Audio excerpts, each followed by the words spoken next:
All right, all praises to you, how about Shimmy Awashai? It's your brother, Chief Priest Alazar Banloya, aka the Guerrilla Hebrew of the Sakari.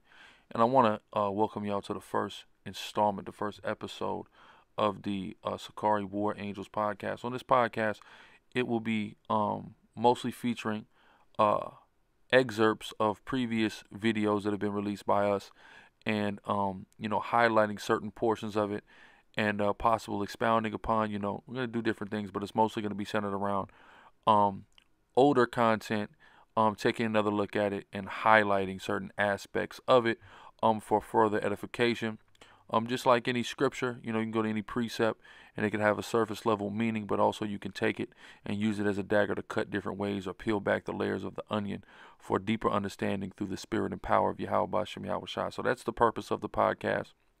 In this first installment, we're going to, especially with it now officially being Black History Month, what we're going to do is go back to the Martin Luther King Day Machete Monday class that we did, where we did a deep dive into one of Martin Luther King's speeches and showed that what got him killed was his acknowledgement of black people as the Jews or as the Israelites according to the Bible. That speech that he gave about the mountaintop was made about a year after he visited the land of Israel. And he was murdered the next day after giving that speech. So we're delving into that speech, decoding it, which he's not even really talking too cryptically. He's talking very explicitly about the black people in the Americas being the Israelites. And we're also going to tie in various things in regards to it relating to his death and his travels to Israel, etc. So sit back, relax, and enjoy. Us in the Hebrew Israelite community and many pro-black people in general who have espoused more radical ideology have, typically a negative and narrow view of Martin Luther King. So this is kind of demonstrating that he realized the initial message that he came with was incorrect, and he began to understand what was really going on, and that is ultimately what got him killed. So we're going to be talking about that on this episode. I hope y'all can sit back, relax, and enjoy. Again, we give all praises, honor, and glory to Abanawi Yahweh, Bahashem, Hamashiach Yahweh Shai. The truth about Martin Luther King, right? The truth about Martin Luther King. Hebrew Israelites often demonize, berate, belittle, down talk Dr. Martin Luther King. That's pretty regular in the Hebrew Israelite community. Even calling him epithets like Martin Lucifer Coon, I've heard people use. Right? And I understand. And I myself, too, was of that same school of thought at one point or another in my walk. But after growing in the spirit and analyzing the situation on a deeper level, what you'll find out is a lot of people, you amongst black people, you have two schools of thought. People that champion Malcolm and kind of look at Martin some type of way, and people that champion Martin and look at Malcolm some type of way. If you actually analyze their lives and their bodies of work and their progression, what you'll come to find out is they traded places. Yeah. They traded places. In the end, Malcolm was sounding like Martin in the beginning, and Martin was sounding like Malcolm in his beginning. Right? They kind of traded places. They're immortalized to us for things that schools of thought that they didn't necessarily have when they left the earth, when they were each respectively assassinated. All right? And that's something that, of course, I'd like to analyze tonight. Of course, we're not with his dream. But after his dream, he wasn't so much with his dream. He began to say things like, maybe I've integrated my people into a burning house. Yeah. Go ahead, read that burning house quote. So this is, I got to get a date. But first I'll just read it. It says, quote, "We have fought hard and long for integration, as I believe we should have, and I know that we will win. but I've come to believe we're integrating into a burning house. So he dedicated his life to something, and as he began to realize it, started to realize that maybe this wasn't it, and he was vocal about that, right? He saw the error in what he had set up, right? Go ahead. He says, I'm afraid that America may be losing what moral vision she may have had. And I'm afraid that even as we integrate, we are walking into a place that does not understand that this nation needs to be deeply concerned with the plight of the poor and disenfranchised. Until we commit ourselves to ensuring that the underclass is given justice and opportunity, we will continue to perpetuate the anger and violence that tears at the soul of this nation. See what I'm saying? So he understood that if something wasn't actually done, if real results were not happening, the situation was going to get worse.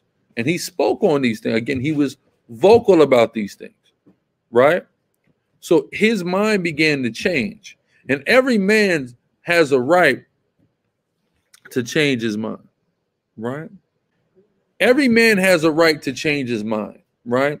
Every man has a right to grow and experience things and learn and be somewhere different than where they start from, right?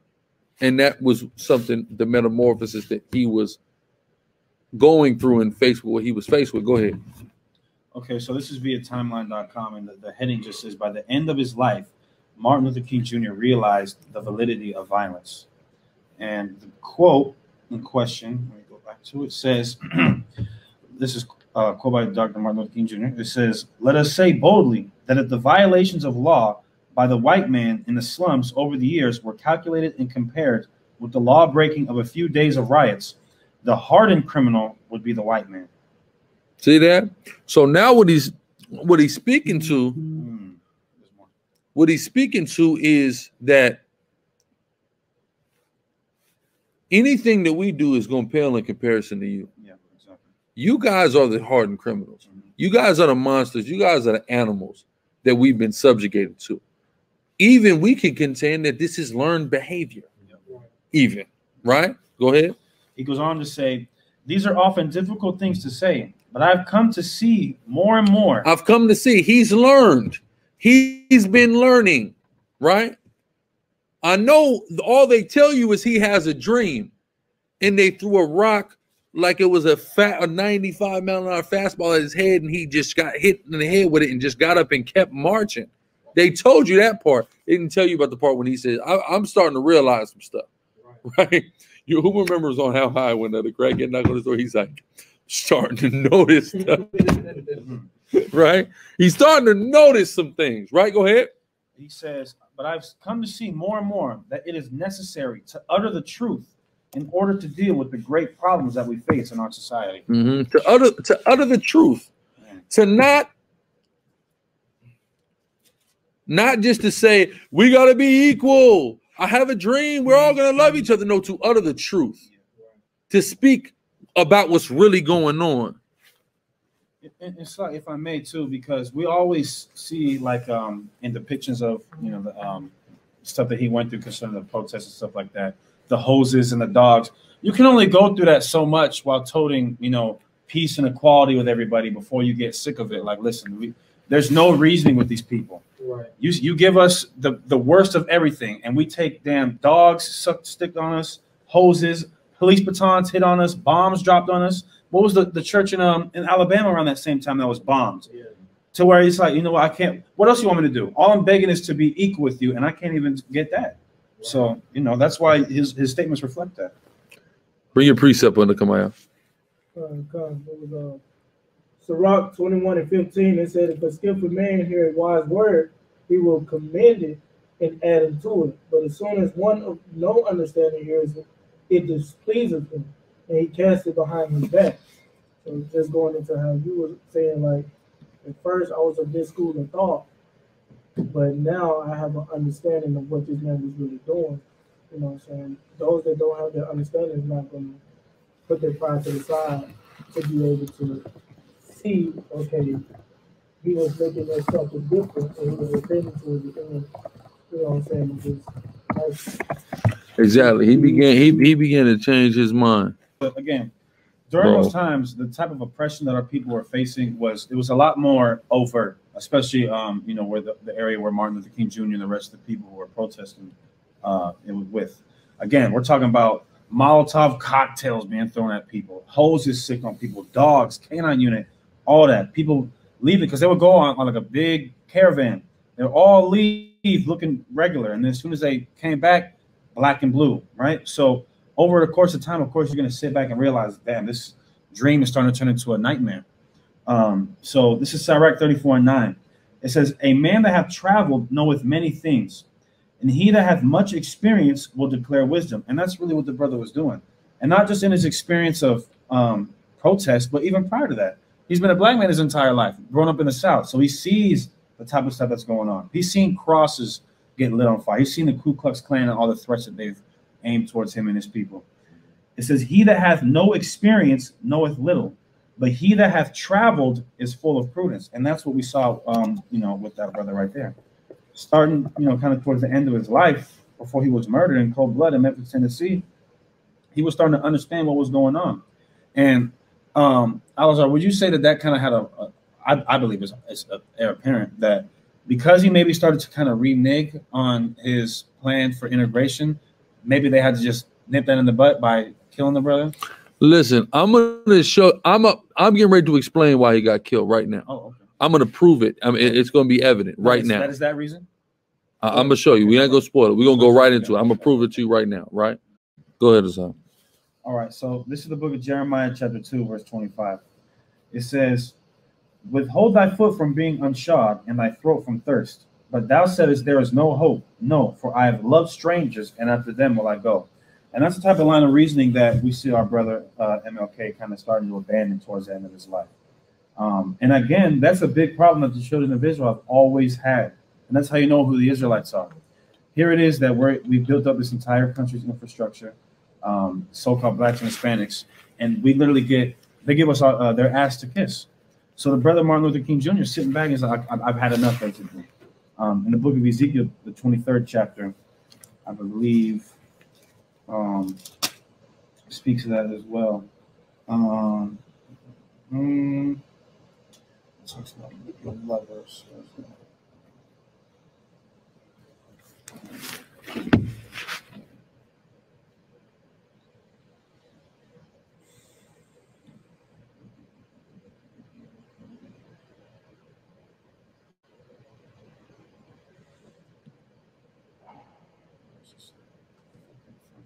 Okay, here we go.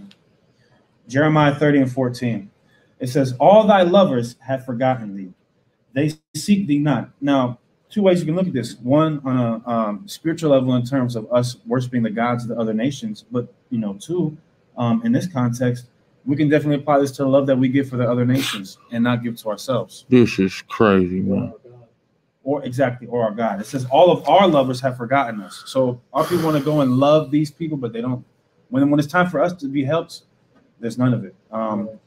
It says, all our lovers have forgotten thee. They seek thee not. For I have wounded thee with the wounds of an enemy and with the chastisement of a cruel one. For the multitude of thine iniquity, because thy sins were increased. And all this obviously goes back to us forsaking the law, statutes, and commandments of the Heavenly Father. All right, so I'm getting ready to cut to the chase on this, right? We're going to get ready to understand why exactly, precisely why Martin Luther King was killed. That's going to be revealed through the spirit and power of Yahweh Shem Yahushua emphatically. And big up to the elders like Elder Mathathawa, who's been to Lebanon and told me about him going to the museum in Lebanon where they have the actual all the information about the trip that Martin Luther King actually made there, right? And what happened and what they promised him in Lebanon, right? What they promised Martin Luther King in Lebanon is a place called Tel Arad, right? Where is Tel Arad? It's where the temple is. It's the actual Jerusalem. At that time, Lebanon controlled Tel Arad at that time. So now, but something happened shortly after King's visit. It's called the 6-Day War. 6-Day War, also known as the June War, 1967 Arab-Israeli War, the Third Arab-Israeli War, was fought between the 5th and 10th of June, 1967, by Israel and the neighboring states of Jordan, Syria, and Egypt. All right? Part of the result of this war takes control from the area of Tel Arad from Jordan to Israel. Right? So coincidentally, here comes Martin Luther King into Jordan. The people of Jordan say, this is yours, and black people can leave America and come here to where the only place where the temple of Yahweh has ever been discovered in the world, right? That's for you guys. You guys can have that. After that, all of a sudden, a war happens. Israel gets that back. No, you can't give these niggas that. It's not gonna. You can't give the real Jews the real Jerusalem back. No, you won't be doing that, right? This is part of the reason he's killed, but it's deeper than that. Super brief point. And notice though, in terms of the geographical location of the land of Israel, that's another war that was fought over that. Going back to World War II and World War I, that was all in an attempt to get the so-called white man who purports to be a Jew that land. Then you have 20 years later, the 6-Day War, all in an attempt to not allow us to get the land, but then further expands their stolen land, which really belongs to us. Exactly. Gadite, Yahweh Shem Yashar Barakatah Water. If you thought that y'all thought, I see brothers saying, wow, that's crazy. It ain't even got crazy yet. I'm gonna show you when it's really finna get crazy. April 3rd, 1968. Martin Luther King gives what? The mountaintop speech. Where, Nakamaya? Memphis, Tennessee. What happens the next day? He's dead. The next day, watch this. What did he say in his speech? Let's find out. He said, something is happening in Memphis. Something is happening in our world. And you know, if I were standing at the beginning of time with the possibility of taking a kind of general and panoramic view of the whole human history up to now, and the Almighty said to me, Martin Luther King, which age would you like to live in? I would take my mental flight by Egypt, and I would watch God's children in their magnificent trek from the dark dungeons of Egypt through or across the Red Sea, through the wilderness, on toward the promised land. So what is he saying the promised land is? Israel, more importantly, because that's where we went out of Egypt. He's identifying that, right? So let's keep going. Again in Egypt, he says, now, what does all this mean in this great period of history? It means that we've got to stay together. We've got to stay together and maintain unity. You know, whenever Pharaoh wanted to prolong the period of slavery in Egypt, he had a favorite formula for doing it. What was that? He kept the slaves fighting among themselves. So when he says maintain unity, he's not talking about racial everybody. He's talking about us, right? Boom. He kept the slaves fighting among themselves. But whenever the slaves get together, something happens in Pharaoh's court, and he cannot hold the slaves in slavery. When the slaves get together, that's the beginning of getting out of slavery. Now let us maintain unity. So look at what he's saying here in the speech before they killed him. Oh, but it gets worse. What? The paragraph above that said that we are saying we are God's children. Oh. This, literally paragraph. Okay. And what you mean? The paragraph up right here? And that's all this whole thing is about. We aren't engaged in any negative protest and in any negative arguments with anybody.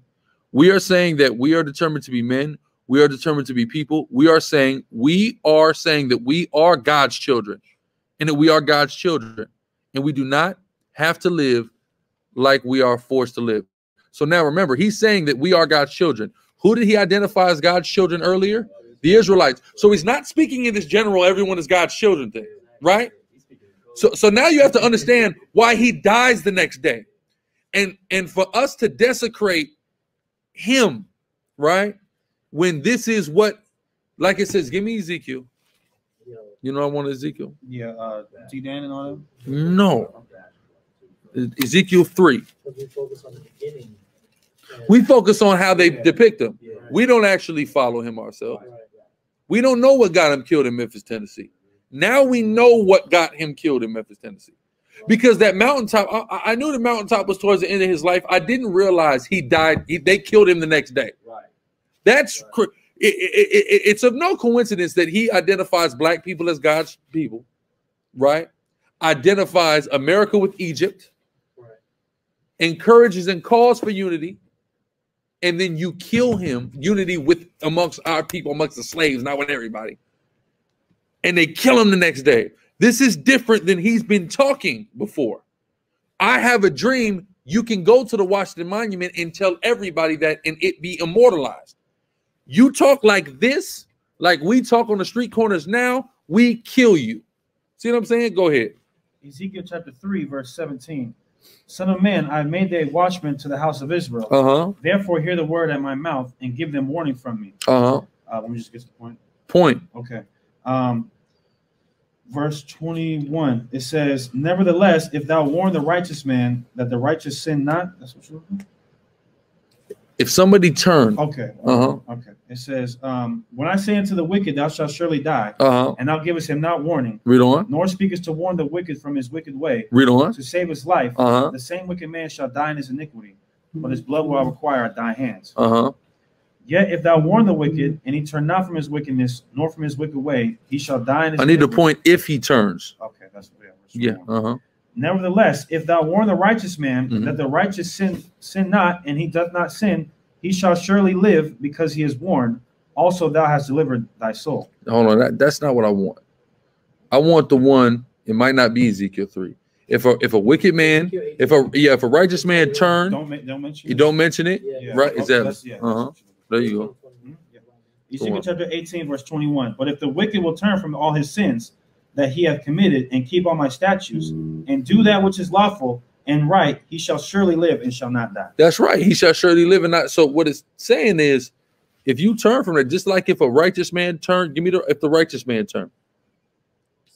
Yeah, it says, and but if the wicked will turn from all his sins that he hath committed and keep all my statutes and do that which is lawful and right, he shall surely live and not die. All his transgressions that he hath committed, they shall not be mentioned unto him. So we don't worry about all that stuff he talked about, multiculturalism and everybody being together, because the thing he said before he died was not that. The thing he said before you died is, you blacks, you're God's people, and this is Egypt, and I've seen our land. Right? We're going to talk about that in a second. Go ahead. It says, in his righteousness that he hath done, he shall live. That's right. Go ahead. Sirach 8 and 5. Reproach not a man that turneth from sin. He turned from sin. So now we're calling him Martin Luther King, and we're desecrating him, we're disrespecting him. But what we're talking negatively about him for, he actually turned from. He actually stopped thinking like that. He watched what was going on and was spiritual enough to understand this ain't it. There's something else going on. He turned from that. And for that, the white man put him down. Right? Go ahead. Approach not a man that turneth from sin, Uh-huh. but remember that we are all worthy of punishment. Exactly. So now he's turned from that. So let's keep going. Right? He called us God's children. Right? Let's go back up to the top. Now, mind you, he says, I would watch God's children in their magnificent trick from the dungeons of Egypt. So he's saying the black man is God's children. The black man is in slavery to the Pharaoh. Now he's liking all this. So he's identifying us as the Israelites at this point, right? Now, and he identified the promised land is where the Israelites went to out of Egypt. So now watch this. We go to the very end of this thing, right? And he says, what? My bad, I didn't know you were changing. Huh? You're not changing the screen, I didn't know. What? Yeah. All right. So now watch this. Well, I don't know what will happen now. We've got some difficult days ahead, but it really doesn't matter with me now. He's saying he doesn't even care anymore. Why? Because I've seen the mountaintop. He's been home. And he was there and he understood what was going on. And now he had a whole new outlook on life. So all that bullshit from before is irrelevant at this point. He says, I don't mind. Like anybody, I would like to live a long life. Longevity has its place, but I'm not concerned about that now. Almost as if he knew they were going to kill him for saying this and bringing this information out.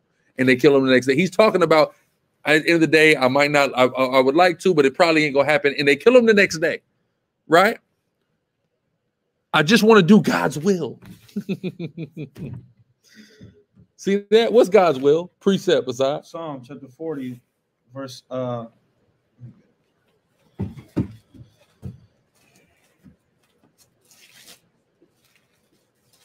Psalm chapter 40, verse 8. I delight to do thy will, O my God. Yea, thy law is within my heart. See that? Thy law. Now he's repenting. This is literally a speech of repentance right now. And this is why he gets killed. Right? This is what's going on. Somebody just said it's going to break Christians. It's going to break Christians back. It's also going to break a lot of Hebrew Israelites back. Right. To understand that how we've demonized this brother has actually been totally improper. He has turned from that. We see what he's talking. He's talking what we talking. Right? And this went over everybody's head. Right? So then he say, I just want to do God's will. And he's allowed me to go up on top of that mountain. He let me go home. He let me see home, right? And I've looked over and I've seen the promised land. What's the promised land? He's already qualified what it was earlier. Israel. They act like it's some figurative place of a racial utopia, of all racial harmony.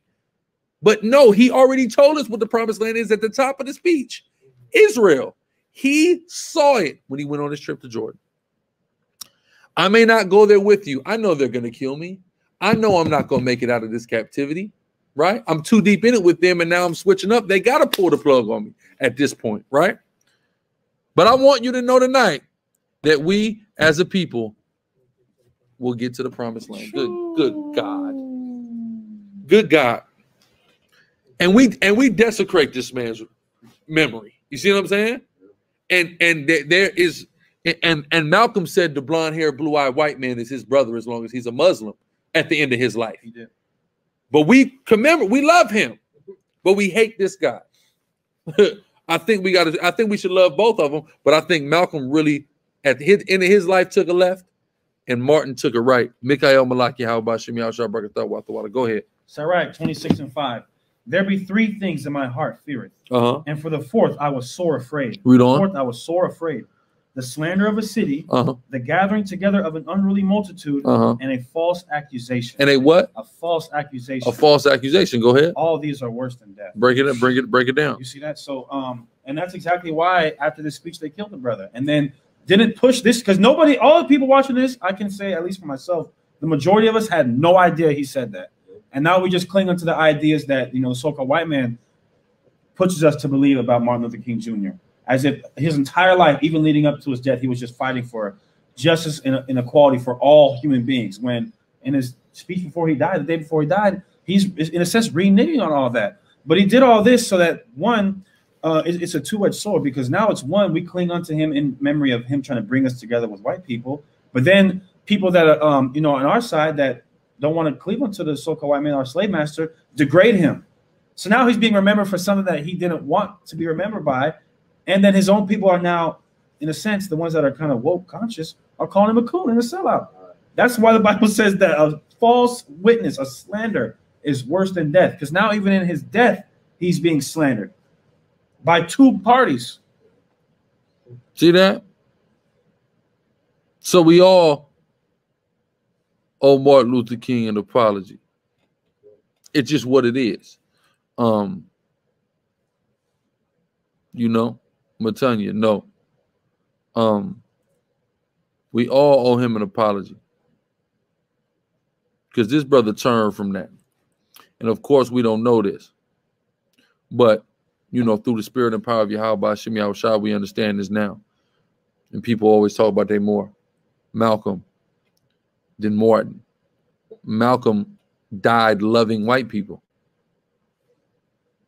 And Martin died teaching black people that they should stick together because they're the Israelites and affirming us that we would go back, we'd be able to go back home.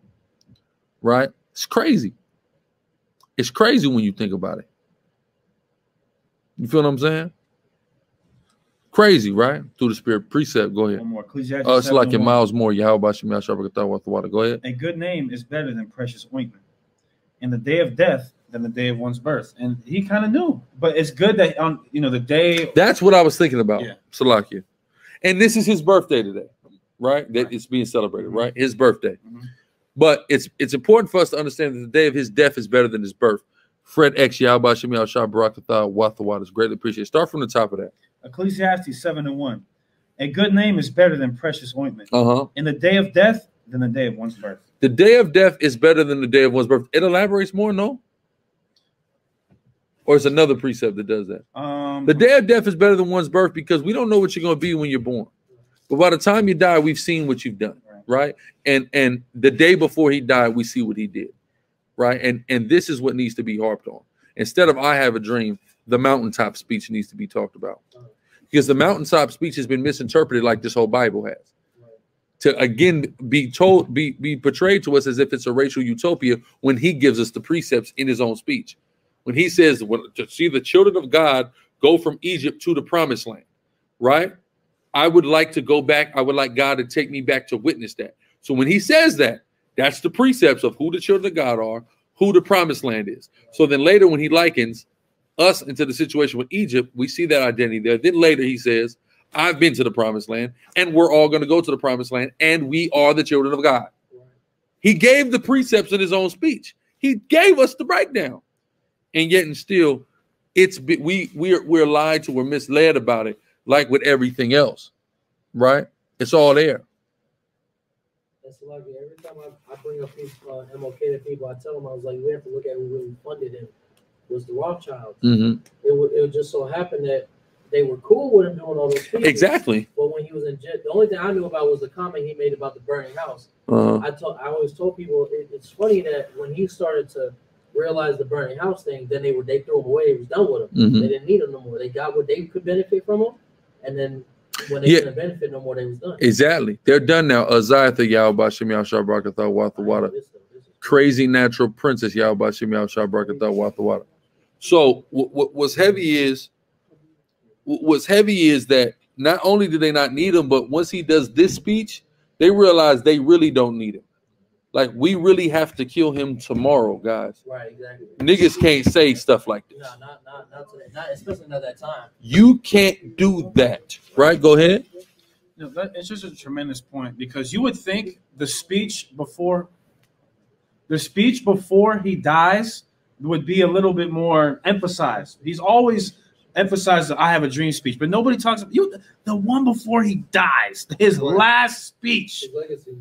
No, exactly. And you knew that he knew that was kind of maybe not his last one, but one of his last ones. He knew he was on the way out. Exactly. Because he switched it up. We have to ask ourselves, if we know the white man wants to rock us to sleep, and we know that he was rocking us to sleep, why would they kill him?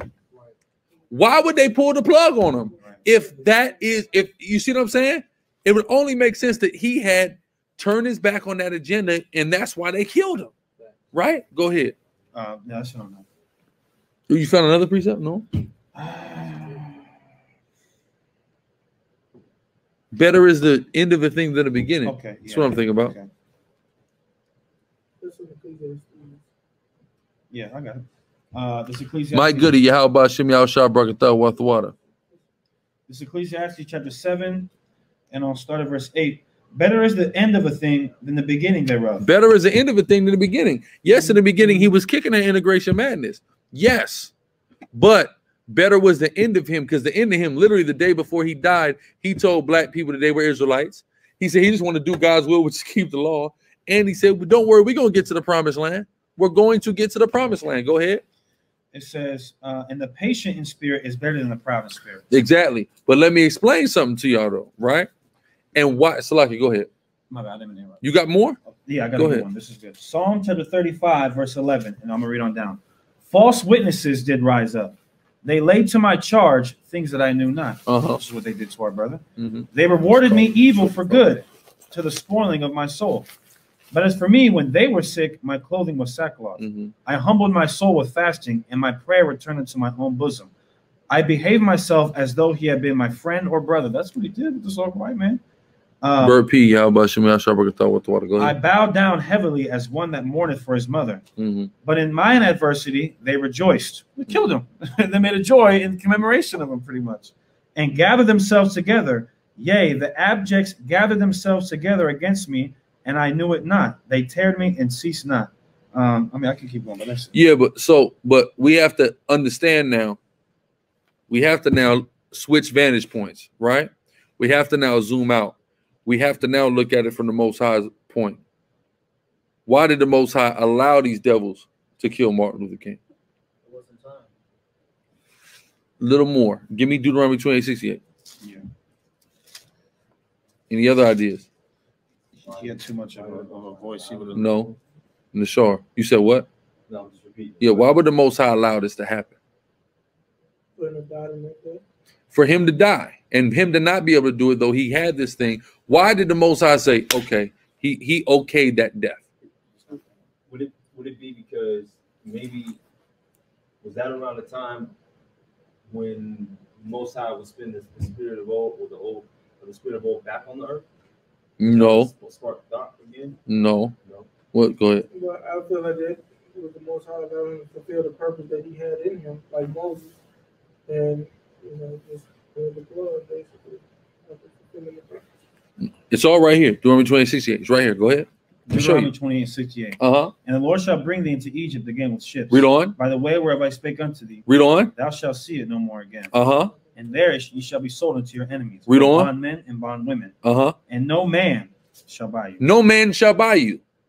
If he went and took us back, a man bought us. A man redeemed us. It would have been him that redeemed us. See what I'm saying? So he realized what he realized, and the Most High had to get him out the way because he's not going to do it. No man is going to do it. We're not even back there now. We're not. You see what I'm saying? Yeah. He's going to do it through miracles and through his son. But that's him that's doing it. Martin was not the man that the Most High appointed in that vessel to do it. He appointed his only begotten son to do it. So when that decree happened for him to die and Esau's plot to succeed, it's for a reason. Why they ain't killed Farrakhan yet? Right? The Most High hasn't allowed them to kill Farrakhan. That's why. You think they don't want to kill Farrakhan? God won't let them kill Farrakhan. He let them kill Martin, right? For this purpose. Because he got it, but you weren't going to be to redeem. No man, as it is written, shall redeem us, right? One. He allowed them to kill Malcolm. Why? Because Malcolm went left, right? And there was conversation last year on YouTube in regards to Malcolm, right? And here's what I'm going to tell everybody about the death of Malcolm. There was a documentary. Here's what I'm going to tell you about the death of Malcolm X and why everybody in the Muslim community knows who killed Malcolm and have done nothing to him. I'm going to tell you why. Because Malcolm had to die. He had to die. They had to get him out of the way. It's not because Farrakhan is jealous of him. It's not because the Nation of Islam was jealous. It's because when you go on in front of black people and tell them the white man is your Muslim brother, you have betrayed black people and you have desecrated the work that you've done to this point. You've desecrated yourself as a student of the Honorable Elijah Muhammad, right? So in doing so, we have to now kill you to save you from what you're getting ready to do for yourself and us and undo the work that you've done. So now we all remember by any means necessary. If he doesn't die, we don't remember by any means necessary. And because of this mountaintop speech, if Martin doesn't die, we don't remember I Have a Dream. The white man was thinking the same thing. We forget about I Have a Dream if the mountaintop gets the emphasis put on it it's supposed to, and whatever speeches he would go on to make. So Esau had to kill him. And I'm not going to say who had to kill Malcolm, but I'll say Malcolm had to die. I'm in Miami. How about Shemiyah Shabbat Water Rock? Would you tie that mountaintop speech into, I believe it's the fourth trumpet with the third of the knowledge coming back and the third of the light shining back and stuff? No, because the fifth trumpet has already took place World War II. Okay. See what I'm saying? But go ahead. And it's like too, just a minute point. But what year did Martin Luther King Jr. die? 1968. Mm-hmm. What happens the next year? 1 West 125th Street hadn't even happened yet. Right. See what I'm saying? 1 West 125th Street is the next year after that. That we're still in the time of 3.5 days during that time period. You see what I'm saying? Go ahead, get that. Revelations 11. We're starting at 8 or before that. Okay, Revelation chapter 11, verse 8. And their dead bodies shall lie in the great city, which spiritually is called